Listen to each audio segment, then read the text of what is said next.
Chunk One. Je suis ici avec Erika Eleniak. Ai-je bien prononcé? Parfait. Oui, c'était magnifique.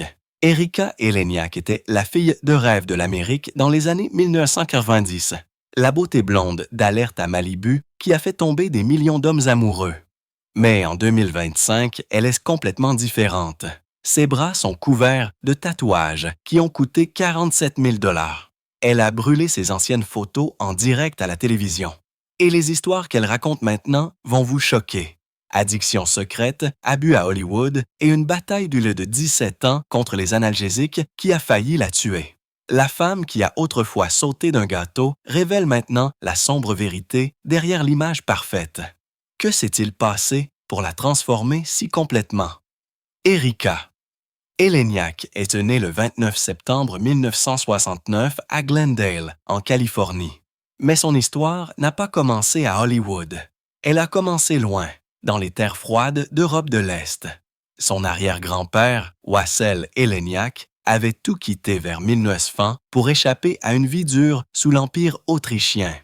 Il fut l'un des premiers Ukrainiens à s'installer au Canada, espérant un avenir meilleur. Son père, Dale Allen Eleniak, est né à Edmonton, en Alberta, portant ce sang ukrainien et roussen. Sa mère, Iris Maya, a apporté son propre mélange de racines estoniennes, finlandaises, russes et allemandes. Sa grand-mère, Arena, est née en Estonie avant même le début de la Première Guerre mondiale. Erika a donc grandi avec ce mélange de cultures compliquées et magnifiques. Mais dans la Californie des années 1970, cela lui donnait l'impression de ne pas appartenir pleinement. Son enfance a été difficile. Le mariage de ses parents n'a pas duré. Quand ils ont divorcé, Erika n'était qu'une enfant. Son père, qui travaillait dans le domaine de la science alimentaire, n'a pas pu conserver un emploi stable. Sa mère a été laissée seule pour s'occuper de 5 enfants avec à peine de revenus. Erika avait 4 sœurs et un frère. À seulement 10 ans, elle a soudainement dû se comporter comme un second parent. Sa famille avait tellement de difficultés que sa mère a commencé à voir la beauté d'Erika comme une issue.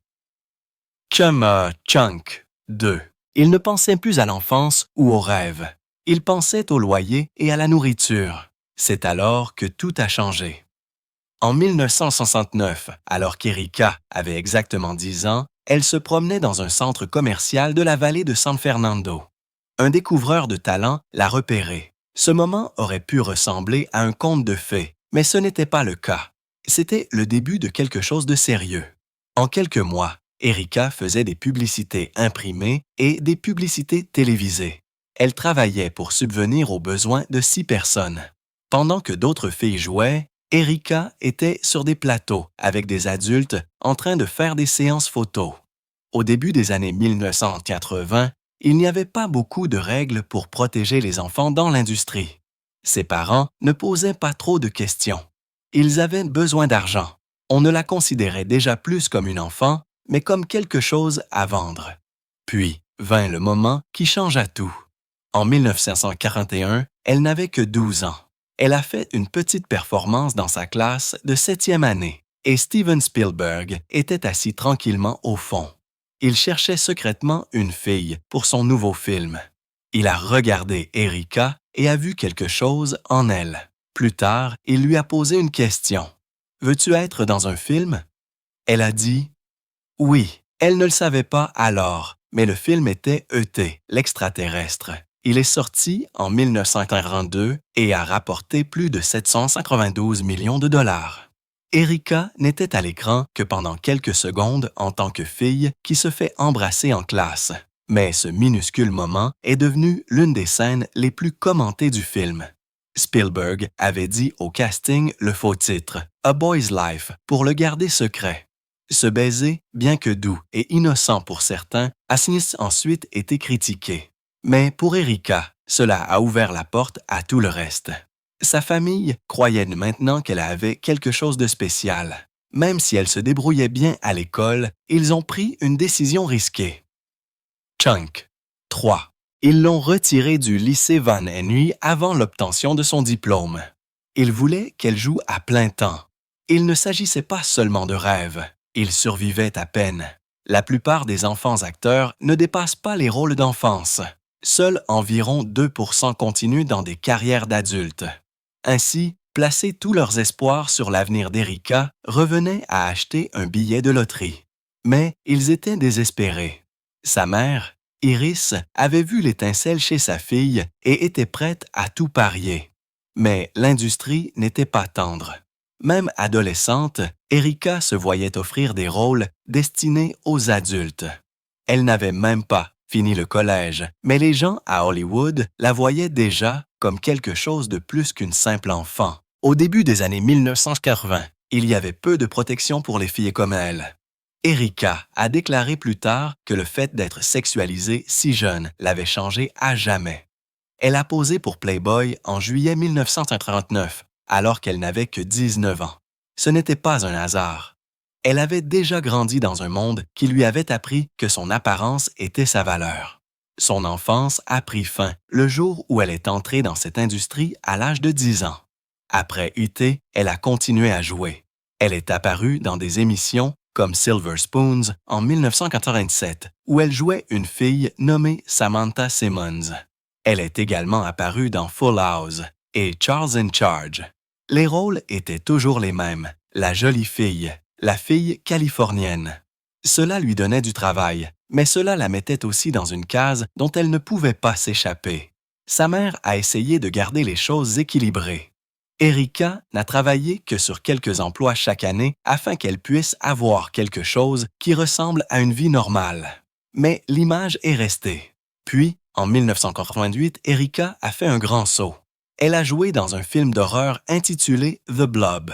C'était un remake avec un budget de 19 millions de dollars et elle jouait une fille nommée Vicky. Sa scène de mort était choquante. Chunk 4. Son rendez-vous a drogué sa boisson et a essayé de profiter d'elle. Mais ensuite, la créature Blob a envahi son corps et a explosé hors de son visage. C'était horrible, inoubliable, et cela a dit au monde qu'Erika n'était plus une enfant actrice. Même si le film n'a pas bien marché au box-office, il est devenu un classique culte. Les gens qui se souvenaient d'elle dans E.T. ont été choqués de voir jusqu'où elle était allée. Puis vint Playboy. En juillet 1939, Erika est devenue Miss Juillet avec une séance photo sur le thème nautique. Les photos ont été prises par Richard Fegley. La légende disait « Après des mers agitées, Miss Juillet veut être capitaine de son propre navire. » La même année, elle a rejoint l'Alerte à Malibu en tant que Shawnee Mlan. Son image Playboy l'a aidé à décrocher le rôle. Elle a participé à 45 épisodes de 1959 à 1992. Son moi Playboy dans la vraie vie et la description du personnage correspondaient même dans le film de 1992 Piège en haute mer, où elle jouait une autre Miss Juillet, 1949. Il était clair qu'Hollywood voyait maintenant Erika comme un sex symbole d'abord, une actrice ensuite. Mais la pression avait un prix. Derrière le corps parfait à l'écran se cachait une fille souffrant en silence. Erika est devenue dangereusement mince. Elle avait un trouble de l'alimentation. Elle a abusé des laxatifs et a fini à l'hôpital.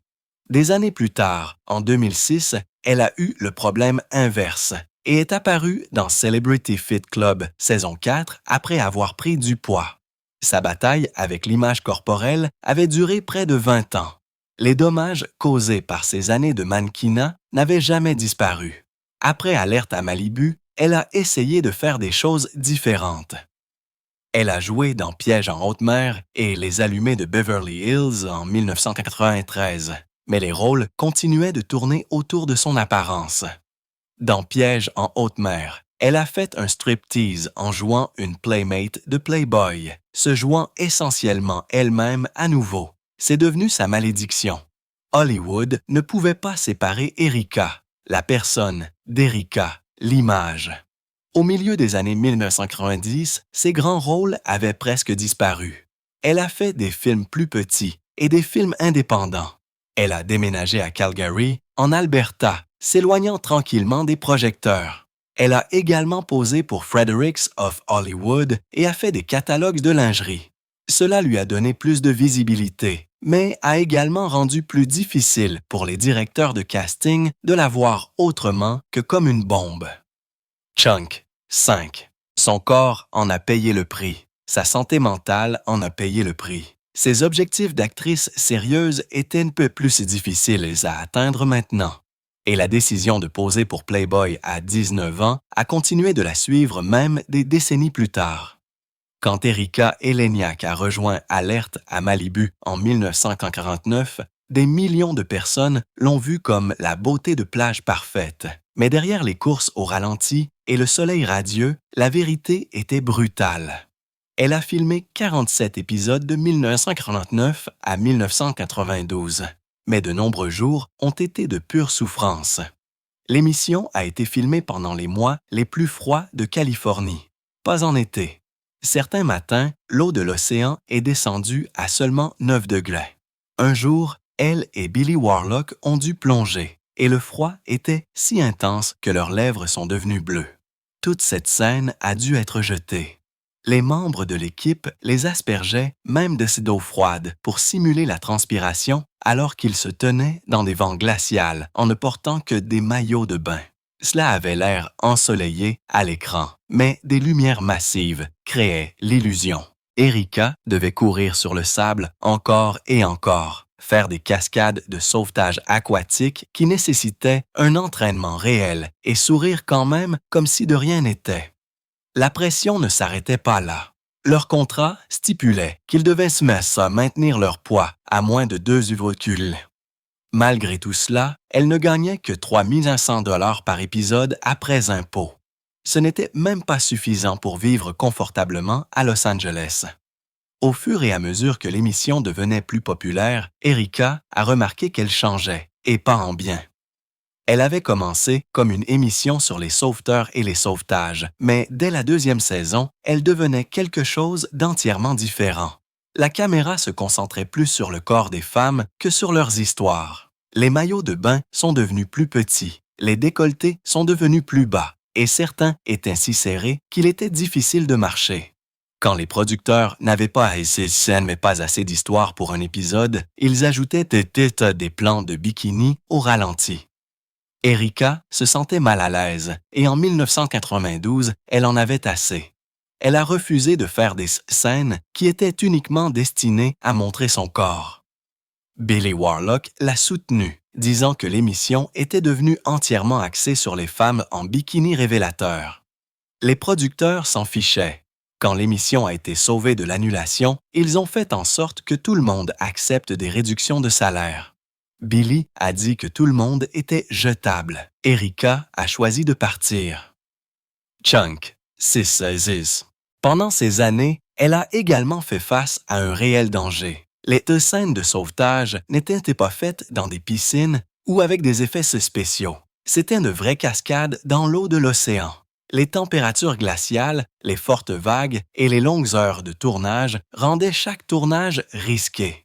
Il y avait toujours de vrais sauveteurs en attente au cas où quelque chose tournerait mal. Elle a dit que le plus difficile était de faire en sorte que toutes ces actions dangereuses aient l'air cool tout en restant en sécurité. David Hasselhoff a dit plus tard que les acteurs devaient tout faire eux-mêmes. Il n'y avait presque pas de protocole de sécurité. C'était un budget limité, mais un risque élevé, et Erika a commencé à craindre pour sa vie.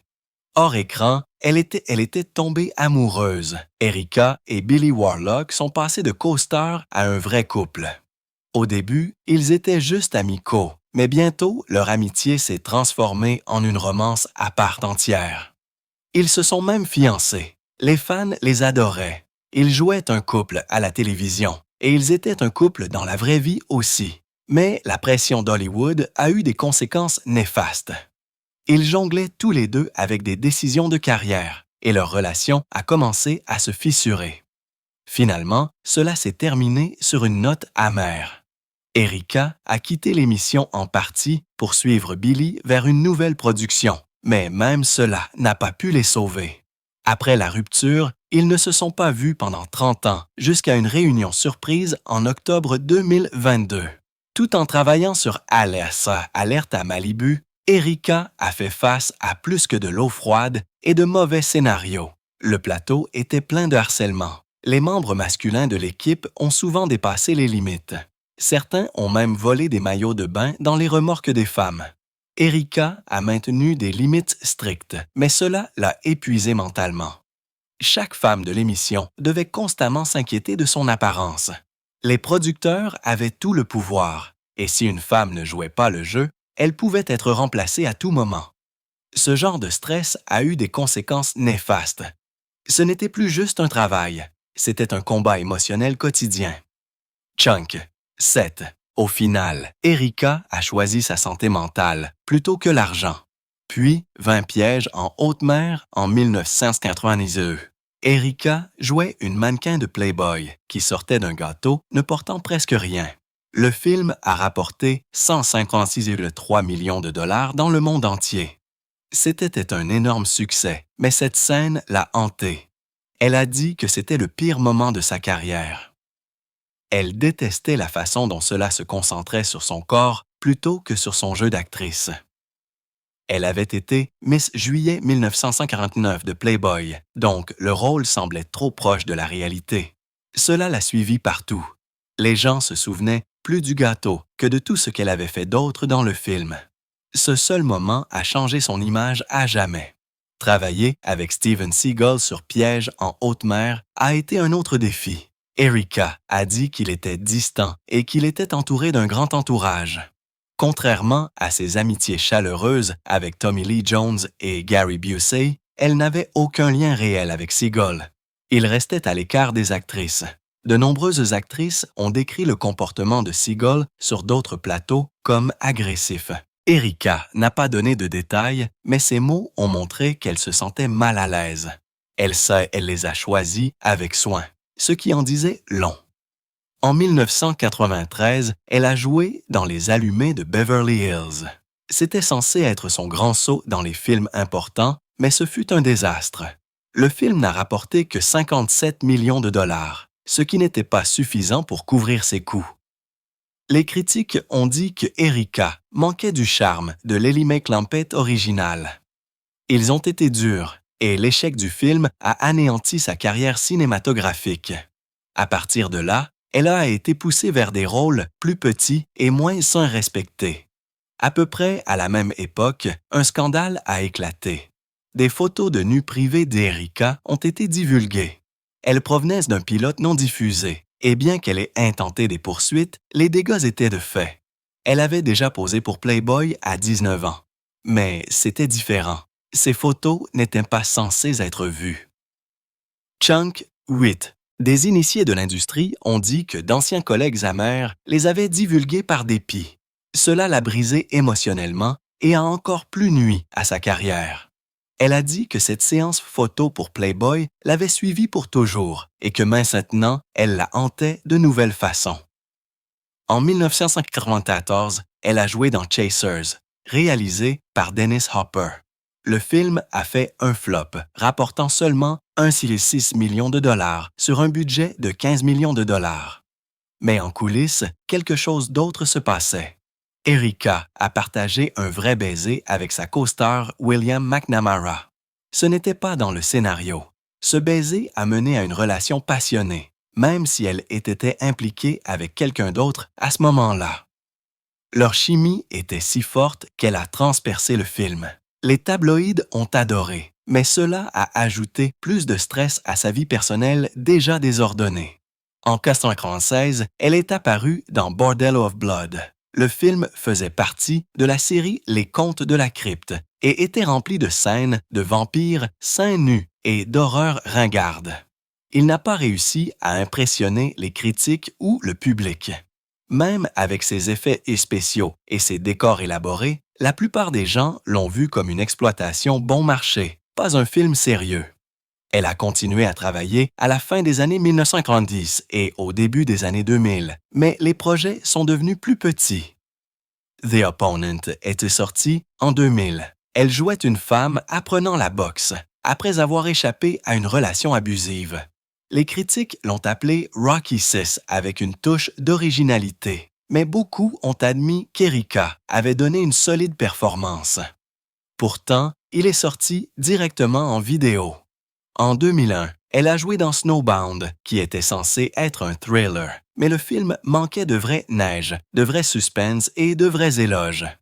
Les critiques ont dit qu'il était ennuyeux et faux. Mais quelque chose d'important s'est passé en coulisses. Erika a rencontré Rochelle, un chef machiniste canadien. Ils ont commencé à sortir ensemble et Erika est tombée amoureuse non seulement de lui, mais aussi de Calgary. En 2002, elle y a acheté une maison. Il n'était pas une star hollywoodienne. Il était différent et c'est exactement ce dont elle avait besoin. En mai 1948, elle avait épousé Philippe Goglia, un nutritionniste célèbre. Le mariage était magnifique, avec 80 invités au Ritz-Carlton à Marina del Rey. Chunk, 9 ans. Mais le mariage n'a duré que 6 mois. Il a trompé. Le divorce en 1949 a laissé Erika anéantie. C'est après ce chagrin qu'elle s'est retirée de Los Angeles et a commencé un nouveau chapitre au Canada. Puis vint la tragédie. En 2005, Erika était folle de joie d'être enceinte. Mais les médecins ont découvert qu'il s'agissait d'une grossesse ectopique, une condition mortelle où le bébé se développe à l'extérieur de l'utérus. Elle a dû subir une intervention chirurgicale d'urgence. La grossesse a pris fin et Erika a eu le cœur brisé. C'était une profonde blessure émotionnelle. Les médecins lui ont également dit que la chirurgie pourrait affecter sa capacité à avoir des enfants. Elle ne savait pas si elle serait un jour une mère, mais Roach est resté à ses côtés. Leur relation s'est renforcée. Ils se sont mariés en 2005 et en janvier 2006, ils ont accueilli une fille, Indiana Daigle. Cela aurait dû être le moment le plus heureux de sa vie, mais au lieu de cela, elle a été frappée par une grave dépression postpartum. Elle se sentait perdue, effrayée et incertaine de pouvoir être une bonne mère. Elle a cherché une thérapie et a lentement trouvé son équilibre. Cette douloureuse guérison l'a menée à une stabilité émotionnelle durable et à la sobriété. Après avoir été l'un des visages les plus reconnaissables d'Hollywood pendant des années, Erika Eleniak a fait un choix surprenant au début des années 2000. Elle a complètement quitté les projecteurs, a cessé de jouer et s'est concentrée sur son rôle de mère. Ce changement n'a pas seulement changé sa vie, il a changé la façon dont les gens la voyaient. En quelques années seulement, elle a pris beaucoup de poids. Et en 2006, les médias l'ont ouvertement qualifiée de personne en surpoids. Elle était passée d'être l'une des femmes les plus désirées à la télévision à quelqu'un que les gens reconnaissaient à peine. Et cela l'a durement touchée. La même année, elle a essayé de faire un retour par le biais de la télé-réalité. Elle a rejoint la 4e saison de Celebrity Fit Club de VH1, une émission qui a pris 8 célébrités qui étaient toutes en surpoids et les a fait rivaliser pour perdre le plus de kilos. Erika a travaillé plus dur que quiconque ne s'y attendait. Au cours du programme de 8 semaines, elle a perdu 14 kilos là, soit 20,4% de son poids corporel. Cela aurait dû être un moment de fierté, mais ce dont les gens se souviennent le plus, ce sont les combats. Chunk, 10. L'émission a été montée pour mettre en évidence chaque argument, chaque insulte, chaque fois que quelqu'un l'appelait une diva. Elle avait l'air épuisée et émotionnellement brisée à la fin. Au lieu de soutien, elle a reçu du jugement. Au lieu de guérison, elle a reçu plus de blessures. Après cela, elle a disparu à nouveau pendant un certain temps jusqu'en 2009, date à laquelle elle est apparue discrètement dans un petit film étrange appelé Imps. Ce n'était pas un film à succès, mais cela lui a permis de plaisanter sur son ancienne image d'alerte à Malibu. Elle a joué une version dessinée de son jeune moi, et d'une manière ou d'une autre, cela a fonctionné. Le film n'a pas eu une grande sortie, mais les fans cultes l'ont remarqué à nouveau.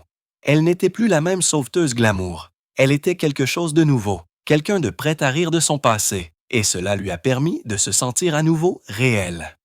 En 2010, il semblait qu'elle allait percer. Elle a décroché un rôle d'invité dans Les Experts. Miami, l'une des plus grandes séries policières de l'époque. Elle a joué une suspecte de meurtre dans un épisode émotionnel qui a montré son étendue en tant qu'actrice. Mais juste avant la diffusion de l'épisode, la chaîne a coupé plusieurs de ses scènes les plus puissantes, non pas à cause de sa performance, mais juste pour respecter la durée de l'épisode.